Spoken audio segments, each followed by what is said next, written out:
नमस्कार। आज के इस एक्सप्लेनर में हम बात करने वाले हैं बुद्धिज्म यानी बौद्ध धर्म की। हम इसके मूल इतिहास से लेकर इसके प्राचीन दर्शन और इसकी उस विशाल वैश्विक विरासत को समझेंगे जिसने आधी दुनिया का मार्गदर्शन किया। तो चलिए इस रोचक यात्रा को शुरू करते हैं। इस सफर में हम किन पड़ावों से गुजरेंगे, एक बार उस पर नजर डाल लेते हैं। पहले हम जागृत व्यक्ति के जन्म को देखेंगे, फिर उनकी मूल शिक्षाएं, बौद्ध संगीतियां और उनका विकास, वस्तुकला, उत्थान और पतन, और आखिर में इसकी बेजोड़ विरासत का तुलनात्मक विश्लेषण करेंगे। लेकिन देखिए, कौन से पहले क्यों को समझना बहुत जरूरी है। 6ठी शताब्दी ईसा पूर्व में भारत में आखिर चल क्या रहा था। उस वक्त एक बहुत बड़ी आध्यात्मिक क्रांति आई जिसे हम श्रमणा आंदोलन कहते हैं। समाज में उस समय के जटिल कर्मकांड, पशु बलि और कठोर जाति व्यवस्था को लेकर काफी असंतोष था। लोगों को एक ऐसे रास्ते की तलाश थी जो सबके लिए बराबर रूप से खुला हो, और यहीं से बदलाव की शुरुआत हुई।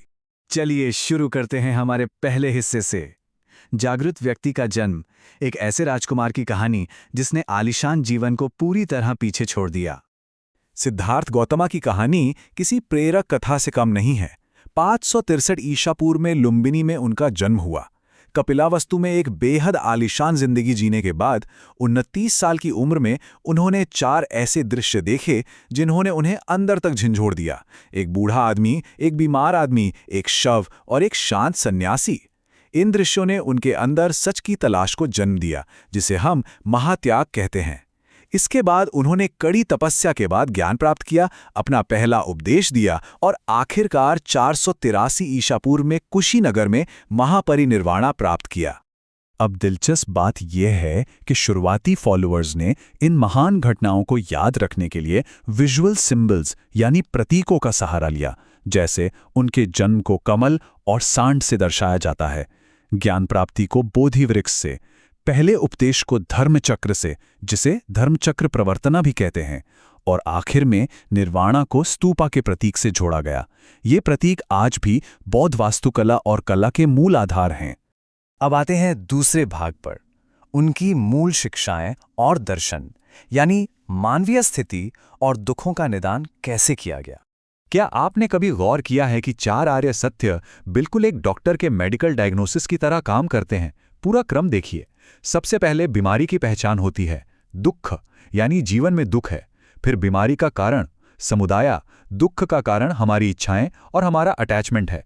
तीसरा उम्मीद की किरण, निरोधा यानी इस दुख को सच में खत्म किया जा सकता है। और आखिर में इलाज, मगा, दुख दूर करने के लिए अष्टांगिका मार्ग का पालन करना, एकदम तार्किक और प्रैक्टिकल समाधान। और वो प्रस्तावित इलाज है अष्टांगिका मार्ग, जिसे 3 मुख्य श्रेणियों में बांटा गया है: ज्ञान, नैतिक आचरण और मानसिक अनुशासन। बौद्ध दर्शन कभी भी सिर्फ पूजा पाठ तक सीमित नहीं रहा। इसने व्यावहारिक बातों पर जोर दिया, जैसे सही दृष्टि रखना, हमेशा सही बोलना, सही आजीविका कमाना और सही ध्यान लगाना। इन सब के बीच एक बेहद बुनियादी कॉन्सेप्ट आता है, मध्यम मार्ग यानी द मिडिल पाथ। बुद्धों को यह बात पूरी तरह समझ आ गई थी कि जीवन मरण के इस चक्कर से मुक्ति यानी निर्वाणा पाने के लिए लाइफ में बैलेंस होना बहुत जरूरी है। उन्होंने दोनों चरम सीमाओं को, दोनों एक्सट्रीम्स को नकार दिया। ना तो राजमहलों जैसा बेहद भोगविलास वाला जीवन और ना ही जंगलों में किए जाने वाली हद से ज्यादा कठोर और पीड़ादायक तपस्या। उनका मार्ग सटीक संयम और मॉडरेशन का मार्ग था। इन कमाल की शिक्षाओं को सदियों तक महफूज रखने के लिए एक बेहतरीन काम हुआ। बौद्ध समुदाय ने इन्हें त्रिपिटका में संकलित किया, जिसे पाली भाषा में 3 टोकरियां कहा जाता है।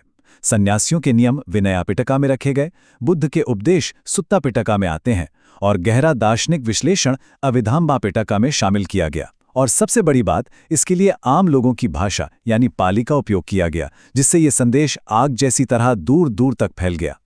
चलिए अब देखते हैं तीसरा भाग, बौद्ध संगीतियां, संप्रदाय और इसका विकास। एक अकेले शिक्षक का दर्शन विशाल धार्मिक संस्थाओं में कैसे बदल गया। धर्म को संगठित रखने में तत्कालीन शासकों का बहुत बड़ा हाथ था। अजातशत्रु, अशोका और कनिष्क जैसे शक्तिशाली राजाओं ने इन विशाल बौद्ध संगीतियों यानी काउंसिल्स का आयोजन करवाया। पहली संगीति राजगृह में हुई, जहां शिक्षाओं को कंपाइल किया गया। दूसरी वैशाली में, तीसरी संगीति पाटलिपुत्र में अशोका के संरक्षण में हुई, जिसका मुख्य उद्देश्य संघ को शुद्ध करना था। और चौथी संगीति जो कश्मीर में हुई, वहीं से महायान शाखा का उदय हुआ। ये अपने आप में एक बहुत बड़ा टर्निंग पॉइंट था। जैसे जैसे ये आंदोलन विशाल होता गया, ये नए क्षेत्रों के हिसाब से अडैप्ट होने लगा और मुख्य रूप से 3 शाखाओं में बंट गया। हिनयान, जो बिल्कुल पुरानी परंपराओं पर चलते थे और आत्मानुशासन पर जोर देते थे। फिर आई महायान शाखा, जिन्होंने बुद्ध को देवता का रूप माना, मूर्ति पूजा शुरू की और जो चाइना और जापान तक फैले।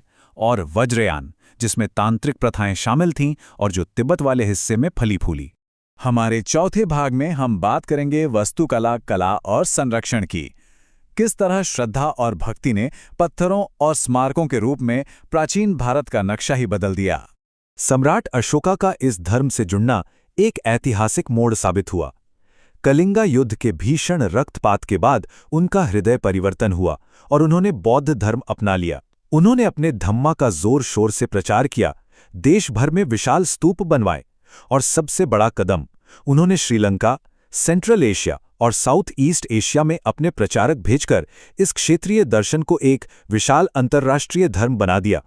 इसी शाही संरक्षण और भक्ति ने 3 अलग-अलग बेहद खूबसूरत वास्तुकला शैलियों को प्रेरित किया। पहला, स्तूपा, जैसे सांची और अमरावती, जो बुद्धा के पूजनीय अवशेषों को सुरक्षित रखने के लिए थे। दूसरा, चैत्य, जैसे कार्ला गुफाएं, जो कि भव्य प्रार्थना कक्ष यानी प्रेयर हॉल्स थे। और तीसरा, विहारा, जो तेजी से बढ़ते भिक्षुओं के समुदाय के रहने के लिए आवास थे। और कला के क्षेत्र में देखें कितना रोचक विकास हुआ। अलग अलग क्षेत्रों ने बुद्धा को दर्शाने के लिए बिल्कुल अनोखी कला शैलियां विकसित की। गंधारा शैली में ग्रीक प्रभाव साफ झलकता था, जहां मूर्तियां बेहद यथार्थवादी यानी रियलिस्टिक थीं। मथुरा शैली में लाल बलुआ पत्थर का उपयोग करके एक निखरा हुआ स्वदेशी रूप उभर कर आया, जबकि अमरावती शैली में सफेद संगमरमर का उपयोग करके शानदार मूर्तिकला बनाई गई। एक ही व्यक्ति, लेकिन अलग अलग क्षेत्रों में उनके कितने अलग अलग रूप। अब आते हैं 5वें हिस्से पर, उत्थान और पतन। हम इम्पार्शली ये समझेंगे कि इतने विशाल विस्तार के बाद यह धर्म आखिर अपनी ही जन्मभूमि से धीरे धीरे क्यों सिकुड़ने लगा। शुरुआत में तो इसकी लोकप्रियता आसमान छू रही थी और उसके कारण बिल्कुल स्पष्ट थे। इसकी शिक्षाएं बेहद सरल थीं, आम लोगों की बोली पाली का इस्तेमाल होता था। इसने समाज की कठोर जाति व्यवस्था की कड़ी निंदा की। इसको लगातार शाही संरक्षण मिलता रहा और इसके नैतिक मूल्य बेहद स्ट्रिक्ट थे। एक आम इंसान को जटिल कर्मकांडों का एक बेहतरीन और इक्वालिटी वाला विकल्प मिल गया था। लेकिन ऐतिहासिक दृष्टिकोण से अगर हम इम्पार्शियली देखें तो इसके पतन के लिए आंतरिक और बाहरी दोनों ही कारण जिम्मेदार थे। अंदरूनी तौर पर अलग अलग संप्रदायों में आपसी विभाजन, मठों के अंदर भ्रष्टाचार और नए जटिल कर्मकांडों का आना शुरू हो गया था। और बाहरी तौर पर देखें तो हिंदू धर्म का पुनरुत्थान, भक्ति आंदोलन की लहर और आगे चलकर नालंदा विश्वविद्यालय जैसे महान मठों पर हुए आक्रमणों ने भारत में इसके पतन को तय कर दिया। आखिर में 6वें भाग में हम देखेंगे इसकी विरासत और एक तुलनात्मक विश्लेषण, क्यों इस ज्ञान को बारीकियों से समझना हमारे लिए जरूरी है। बौद्ध और जैन धर्म लगभग एक ही समय पर और एक ही भौगोलिक क्षेत्र में उभरे थे, लेकिन उनके दर्शन में जमीन आसमान का फर्क था। बुद्ध ने सिखाया कि आत्मा स्थायी नहीं है और निर्वाणा पाने के लिए सिर्फ एक मध्यम मार्ग अपनाना चाहिए। वहीं दूसरी तरफ महावीरा ने आत्मा के अस्तित्व को माना और मोक्ष की प्राप्ति के लिए हद से ज्यादा कठोर तपस्या का रास्ता बताया। इन दोनों विचारधाराओं का ये डायरेक्ट कंपैरिजन समझना बेहद आवश्यक है।